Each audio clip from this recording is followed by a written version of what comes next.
Hello, everybody, and welcome to today's webinar. My name is Renee Prescott. I'm the Director of Education here at PCCA, and we're excited to have you guys join us to learn a little bit more about solving the most common USP 795 training and implementation challenges. So our speaker today is going to be Jara Banwarth. She's our Director of Online Education here at PCCA, and I will be in the back collecting your questions. And then I will make sure to ask those of her at the end of the presentation. With that, we're excited to have you guys joining us this afternoon, and I'll bring up Jara Banwarth to go over the presentation. Thank you, Renee. Welcome, everyone. Glad to have you here today. USP has been implemented since last November, and training has been a huge challenge for many pharmacies. Training is so very important. Even if your state doesn't adopt USP as regulations, we all know that if you have a really good, strong training program in your facility, that helps you to ensure that the compounds that you're making for your community, your loved ones, are of the highest quality and is part of that quality control measure. So what we're going to talk about today, though, is I'm going to give you just some high-level overview on those USP 795 requirements of the designated persons and their responsibilities. We'll really focus on that training aspect and what that designated person is responsible for the training, as well as competencies. Now, competencies is a little new for pharmacies. I teach the USP implementation class, and my question is how do you know you're competent? Well, because I've been compounding for a really long time. There is a process to determine if someone is a competent compounder or not, and we'll go into that here in a little bit. We'll also talk about the requirements that USP has on your staff reading and understanding the facility's SOPs as they pertain to their job duties and what those requirements are. So once we get talking about all of that stuff on what you need to know about training from USP, then we're going to talk about what are those common challenges, and the biggie is creating that training content. It's a lot of information, and even though it's only one sentence in USP about what that training content is, it is a mushroom of information that you have to create. We're also going to talk about how with competency assessments you have to set those facility standards to know if someone's competent. And then once you have all of this, how do you actually get it implemented and started and going into your practice? As a common theme with USP, documentation is always required. And so if you've got all that done, now how are you going to keep track of all the training? Is it done? Is it done every year? All the competencies, are they done? Are they done every year? Has everybody read and understood their SOPs? So the big and the most important thing is we're going to show you a solution that will help you with all of that, that's basically a plug and play, and how it's going to save your designated person time and your team in training to help get the best ROI possible. So let's get into it. Training competencies and the responsibilities of the designated person. So USP says that the designated person is responsible and accountable for overseeing the training program to ensure the competency of personnel, there's that competency word again, and that are involved in compounding, handling, and preparing compounded non-sterile products. So that's a really big encompassing sentence in USP. So let's think about that just for a minute. Okay, so USP says you've got to create, as the designated person, the program. and that content. And once you do that, you have to implement it as the designated person. You've got to get it up and going and running like clockwork. Now, the good thing is USP does not say that you only can have one designated person. You can have multiple designated persons in your facility, and depending how large your team is, you may only have one or two, or you may have 3 or 4 designated persons that can take different sections of this. And it doesn't have to be a pharmacist. So when you're thinking about that designated person, think about their strengths. What are they really good at? You know, is it a technician that's really good at compounding and training people? Or is it that pharmacist that, you know, dots the I's, crosses the T's, and has good organizational skills? And divide up those responsibilities. All right, so designated persons, you're going to have to create a training program. So what does USP say that you have to have in that training program? Well, first it says you must have a detailed description of the required training. Basically, you're going to have to create content. Ideally, you're going to want to create content that is going to not only teach and train, but that learner's going to be able to retain that information so they can do the best that they can in a day-to-day practice. You also have to identify the frequency of the required training. Well, that's pretty easy. USP says annually. Everyone who compounds has to do it yearly at a minimum. Then it goes on to tell you that you have to have a description of the process on how you're going to measure personnel competencies that are required by USP. The training also has to equip the person with knowledge of those required training skills. Well, how do you know if somebody has that knowledge? Well, basically, you have to have an exam. And they also have to demonstrate competencies. So how are they going to do that? We'll get into that in a little bit. And then once you get all that done, then you have to document it and keep track of it from year to year as they pass those training courses every year. You also have to have that prescription or the description of that personal competency evaluation, and you have to understand the certificate of analysis and how to apply those to formulations if applicable.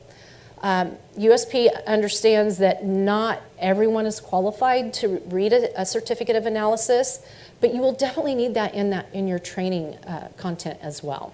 Okay, and then obviously reading and understanding those SOPs and documenting everything.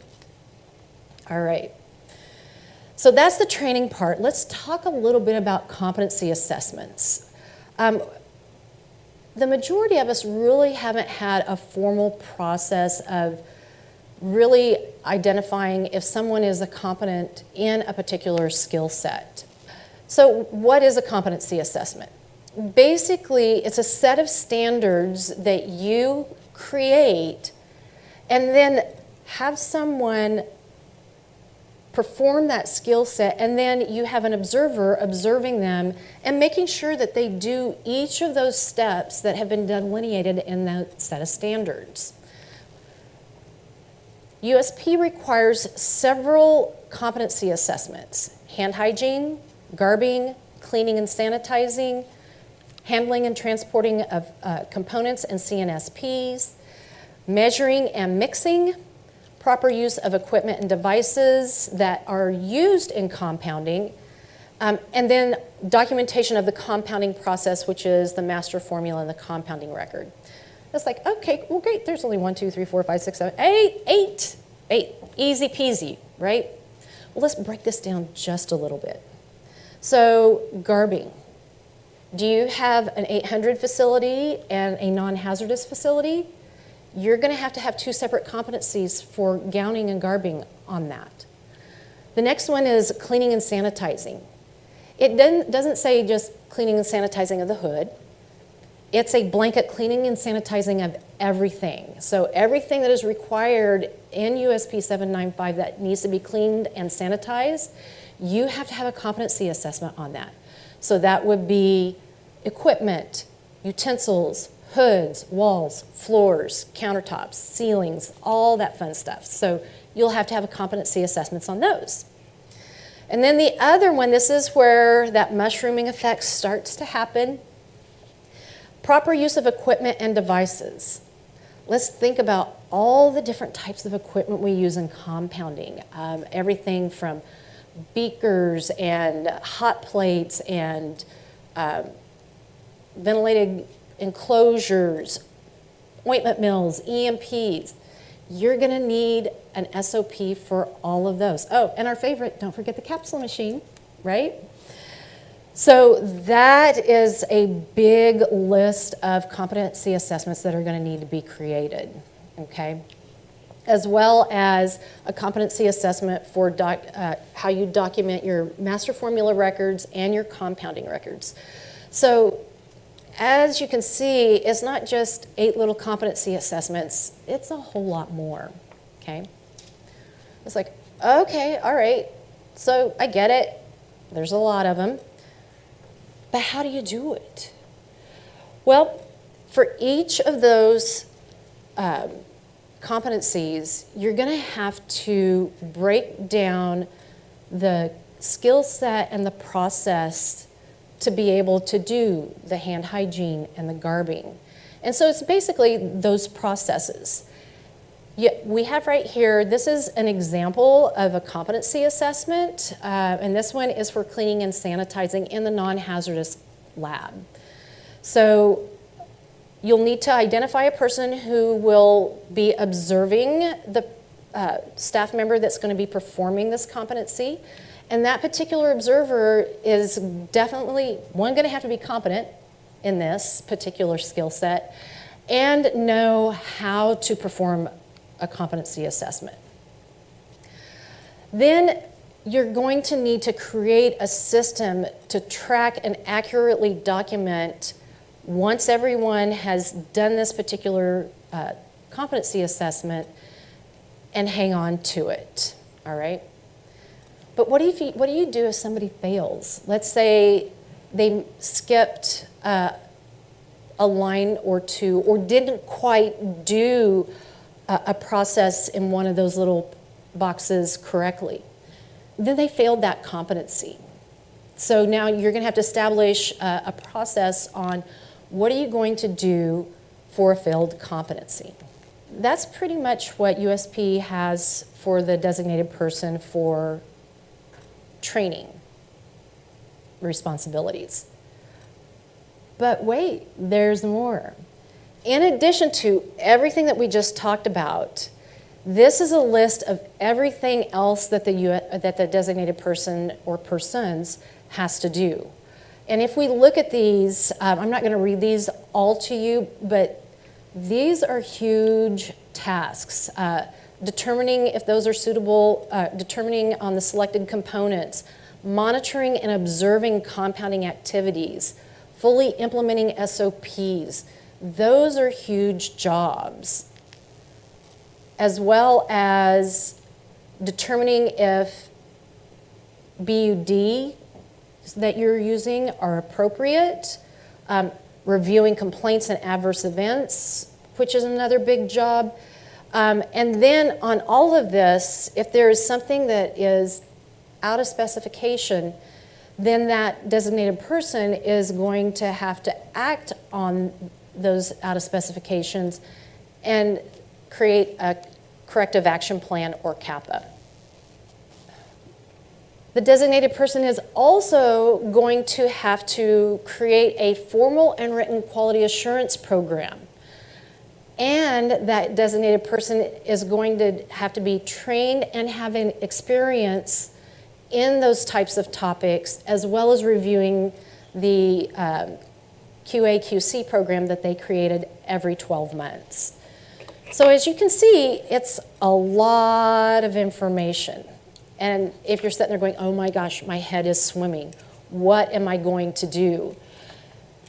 Well, There is a solution for that. There is a class called USP Implementation Training, and that is literally a training program that helps qualify those folks that need to be the designated person. And we go in depth completely on all those areas that the designated person are going to have to do. So if the non-hazardous wasn't enough, there's a whole other set of responsibilities that the designated person has to do if you're doing hazardous compounding. All right. So we're going to focus basically just on the training challenges. And there are 4. We talked about creating your own training program. All right. So let's think about that just for a minute. Who's going to create that training program? Well, it's probably going to have to be a pharmacist and a technician or just a pharmacist, kind of depending. But you'll have to ask, are those people qualified to create a training program and maintain it every year? Things change. We've found that after USP got implemented, there are things that are continually changing in the industry, and content needs to be updated periodically, right? Are you going to have to hire a full-time person, a part-time person to be able to create that? Do you have a team of experts that can do that? Can they create content that just isn't page after page after page of reading? That content needs to be engaging. That program also has to meet all the USP requirements and scenarios. So do you have somebody that is confident and qualified to be able to do that, as well as being able to describe everything that needs to be done in those processes that we do in compounding, right? And then on top of that, that person's going to have to write exams. I never really realized how difficult it is to write a meaningful exam to ensure that you can determine if that person has acquired that knowledge. That's really the only way that we can really have any definitive documentation saying, yep, they do know that information, okay? And then who's going to track and document all the completions? How much time is that going to take you? You may have a small staff. It's like, oh, maybe not too much. And it may not be. And it has to be tracked every year. The bigger your practice gets, the more more time that will take. And then, you know, the other big thing in pharmacies is space. Where are you going to store all this documentation? Electronically, paper? Do you need a paper backup? All that fun stuff. The second is competency assessment process. You're going to have to establish those standards that match the training. That's going to be integral, because if you don't, you're going to have big confusion with your teammates, because they're going to learn something in training, and then when they do that skill set, if that competency assessment is different and has things that aren't covered in the training, they're going to feel very defeated, right? You're going to have to establish that process for observing. You're going to need to have somebody trained on how to observe for competency assessments. And the documentations, like we talked about before, for both the completion and the failed competencies. All right. The third one. Okay, I got 1 and 2 done. How long did that take you? 6 months? A year? 18 months? Now it's time to implement.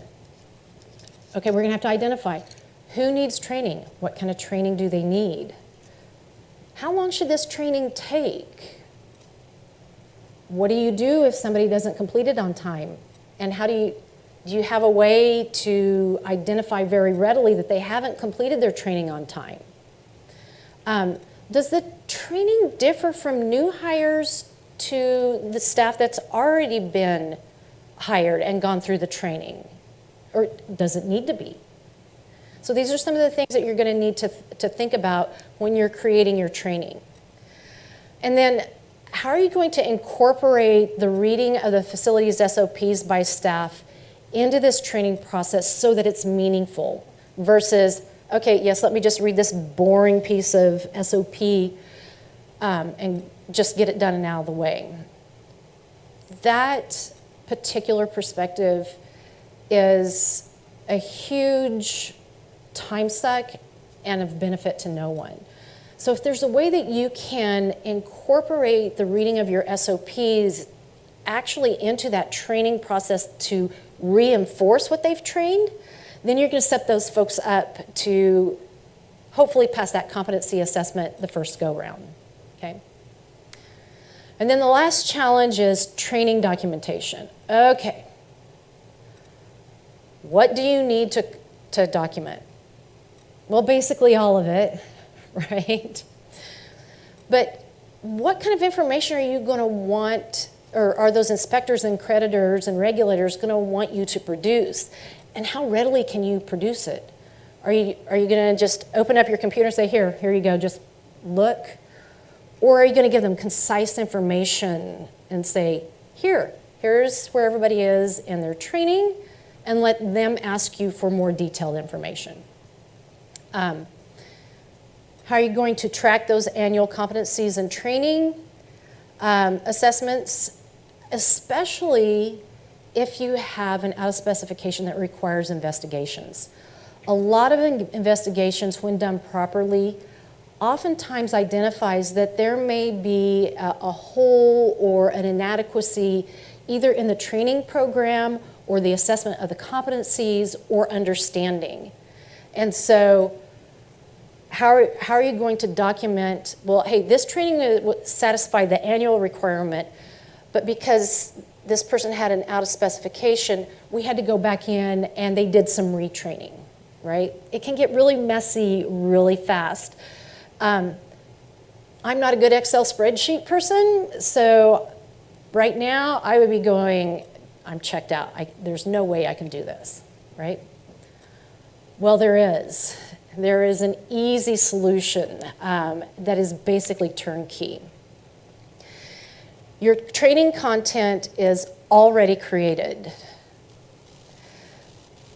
PCCA has created the eLearning Compounding Training platform that has all the content created to those USP standards, and it's highly engaging. It uses multimedia to engage that learner so they can retain that information more readily.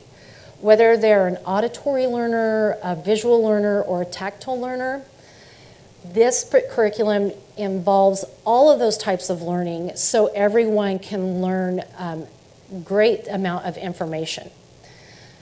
Exams are included into this. There's even checks like this that are highly interactive and fun to do. But it's all contained in one area, and you don't have to worry about, ooh, did I miss a standard in our training, right? This platform also has the ability to upload any content that you have created in your facility. It's like, great, I don't have to create this content, but I've already created my own. Can I put it in there? Yes. And the cool thing is you can access it 24/7 from a laptop, tablet, phone, whenever you need to. The really amazing thing about that is once you have a training program like this, you're going to get consistency in training. And that's so crucial because when you start training or start compounding, how do you know that staff person A is making it exactly like staff person B? If they're not trained exactly the same, there's going to be variances. If they haven't read the same SOPs, there's going to be variances. And that affects the consistency of your final product. Plus, if you have to do an investigation, then that leaves a big question mark in those processes. If person A did it slightly different than person B, what was that? Was that the issue or not? Then there's no way to tell. The curriculum in this platform has 22 courses, and it goes over all the USP requirements that USP lays out. Everything from safety to basic calculations, measuring and mixing. And here you go. Your competency assessments are already done. We have created up to 37 customizable competency assessment templates for you. So these templates are written to the training program, right? But if you need to make a slight augmentation, you can do that. Much, much easier than having to create them all from scratch. You can utilize these competency assessment templates right in the platform digitally, or if you're that paper kind of person, you can print them out, do the assessment, and then upload them back as well. So either way. It's also a great way to be able to streamline those failed competency assessments, because you can record that failed document or that failed competency assessment, reset it so they can do that competency assessment after they've been retrained, which you'll have to go through the training. Definitely give them some time to practice that skill set before you jump into that assessment. Once they have that time to really practice, then they're much more confident, and then redo that competency assessment to hopefully get a successful completion. So let me show you a little bit how those competency assessments look like. So this is the platform. If any of you have ever come to USP or CORE, this will be very familiar for you. In the platform, you have access to the competency document library. And these are all of the competency assessments. And you can click it, it will download up here.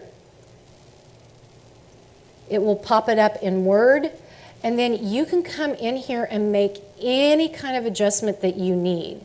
It's already laid out, so you have the team member's name, the person who's going to be evaluating that person, and the date that it was done.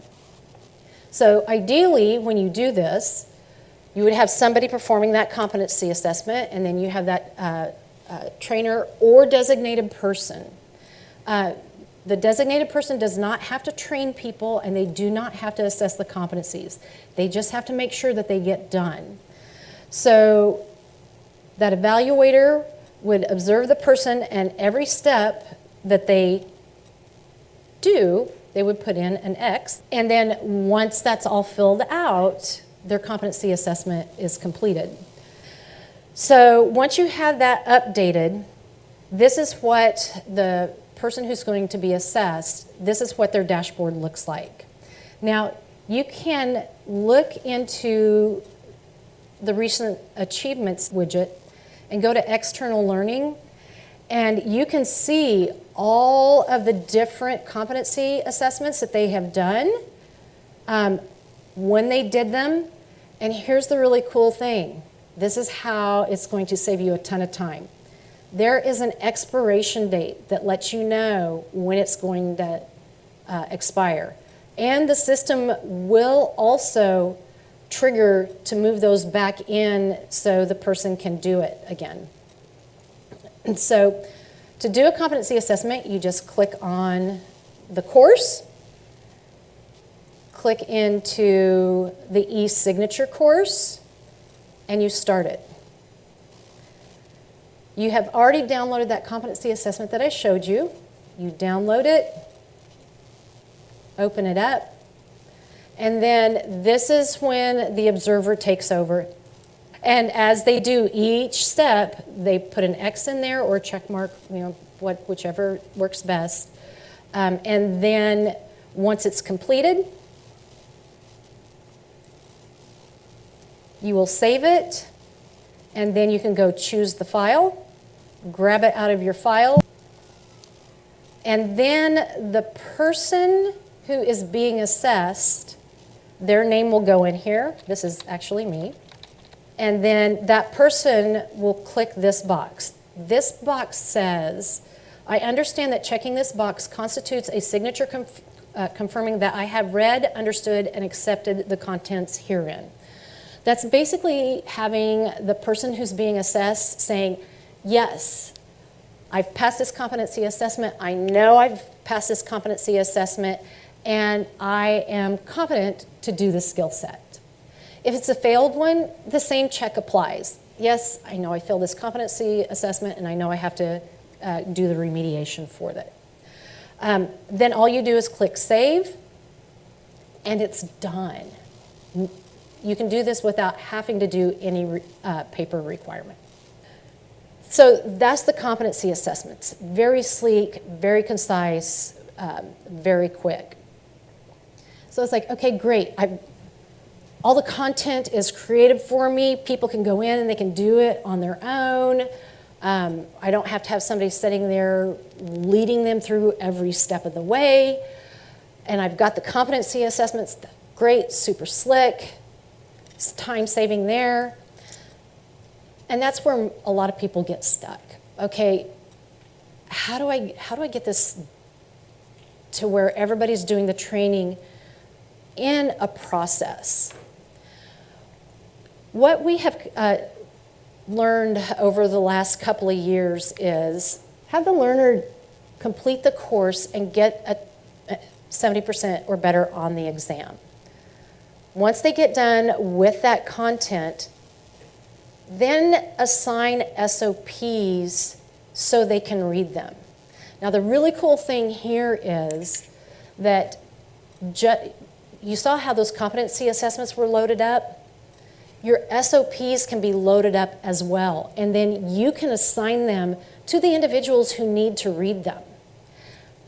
Ideally, you would want to assign the SOPs that correlated with the topic that they just learned. So let's say they completed the safety course that talks about hand hygiene and garbing.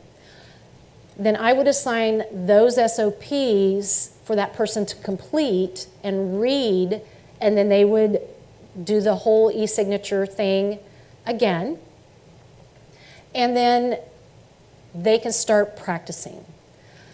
Giving them time to practicing these new skill sets is going to be so valuable.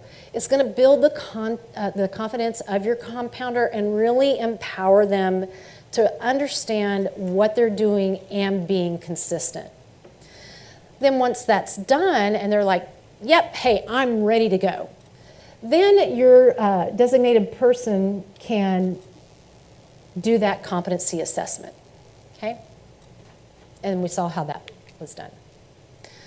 Now the really cool thing is the learning management system keeps track of all of this automatically. Once a learner gets done with taking those trainings, it automatically records all their scores, all their completions, how long it took them, shows them the right answers, the wrong answers. You don't have to do anything as a designated person. Pretty cool. Same with the SOPs. The SOPs, once they read them and they check that checkbox and save, it notifies the designated person that that person is done, and they can verify and complete them on that. Very quick and easy to do. And then we saw how earlier how the system handles those competency assessments. Okay. Very powerful tool, but really where it makes a huge difference is in that reporting function.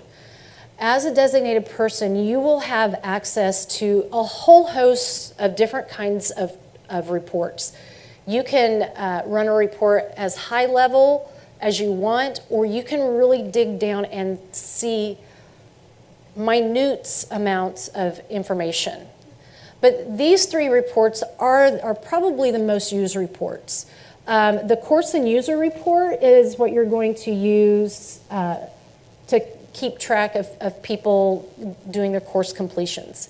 This is also going to be a great report to show those inspectors and accreditors. They're very high level. It shows percent completions and things of that sort. And then you'll also have access to an external learning report that's going to show those folks who have completed their SOP reading. And then you will also have access to a report showing the completions of the competency assessments. So it's going to keep track of all of this stuff in one place in your computer. No need for boxes and boxes and boxes anymore. But it will also keep everything else that helps qualify your team.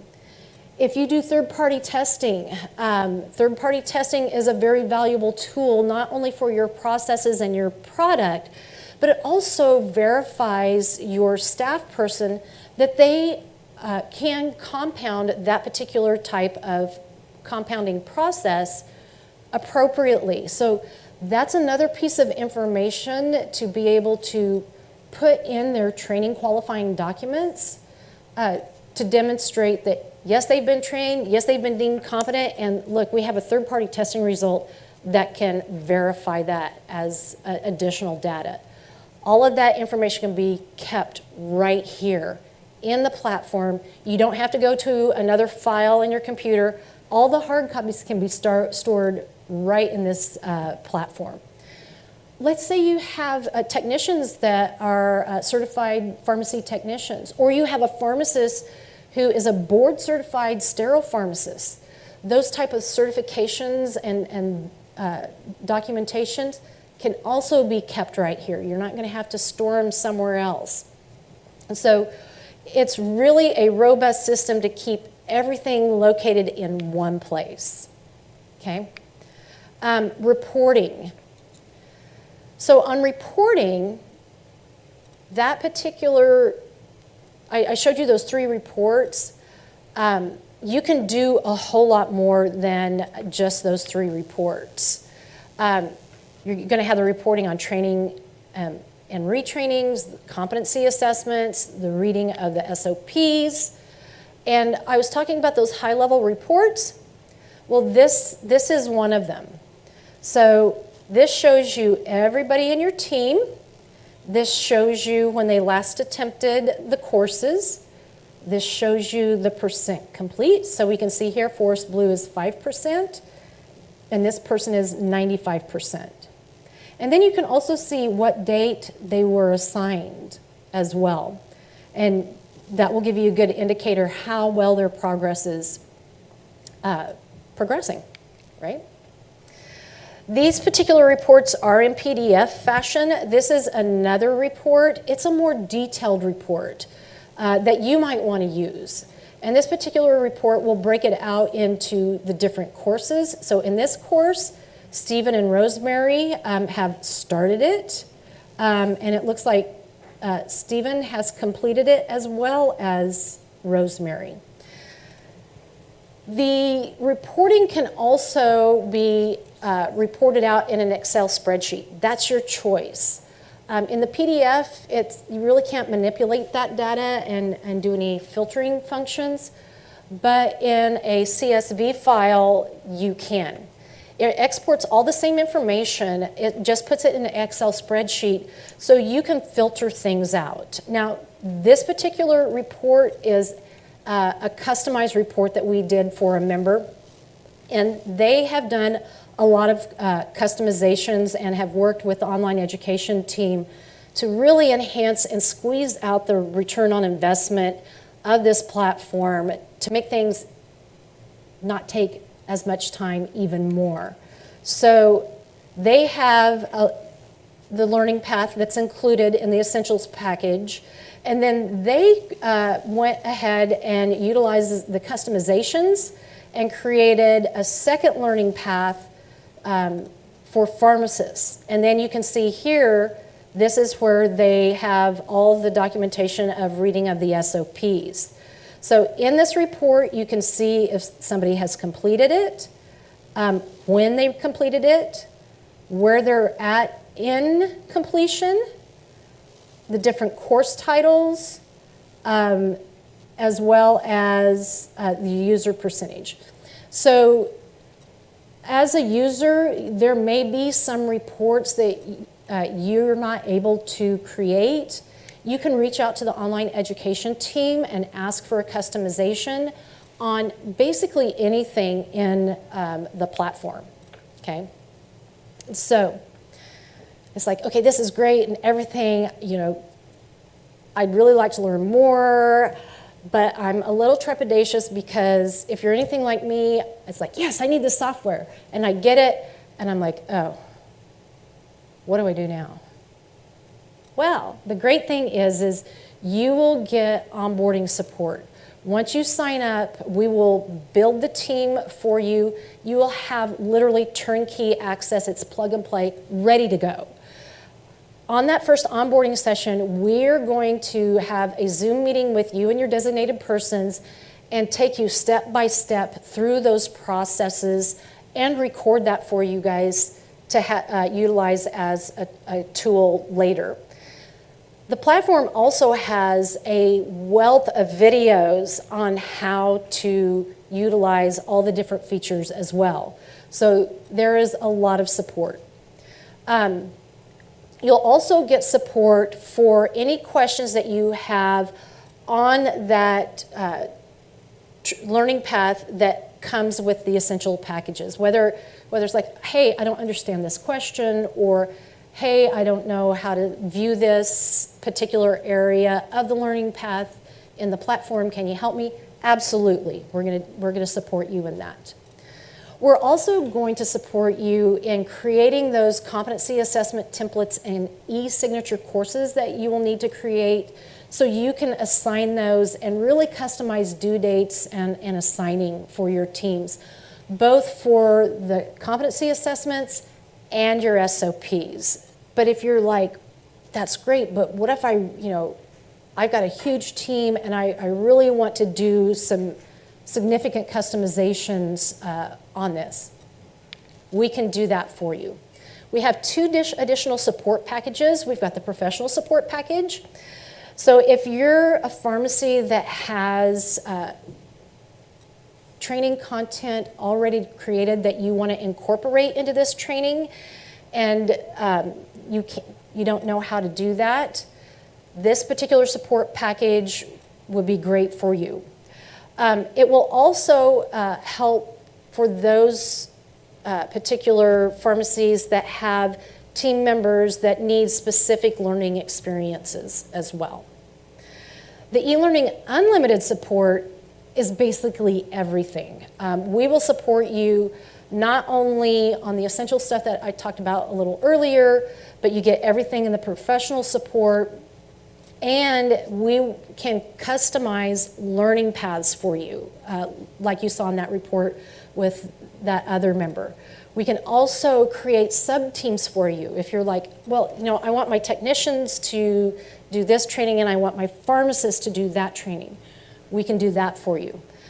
And then you will get unlimited customized reports. So if you want 100 customized reports, you can get 100 customized reports and you will have those reports for forever.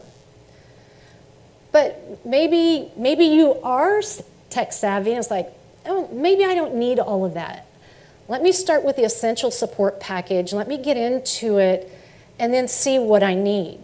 That's okay, because we have all of these types of supports available on an as-needed basis. I want to share with you a member who actually has done a significant amount of customization and has worked really closely with our team on how she has made an incredible learning experience for her team, but has also really created a huge ROI by streamlining this process. Working with the PCCA online education team for ad hoc customization has been an incredibly positive experience. Their fabulous responsiveness and collaboration ensured that our specific customization needs were met with a white glove service. Their dedication to delivering top-notch solutions truly set them apart, making our e-learning journey smooth and tailored to our exact requirements. I highly recommend this service. So if you're needing the all-in-one complete solution, this is it. If you want to learn more about it, maybe you want to schedule a demo. You can schedule a demo. We'll have somebody do a Zoom meeting with you and take you deep into what the learning management system has and how it can really benefit your team and your practice. If you want to do that, schedule a demo.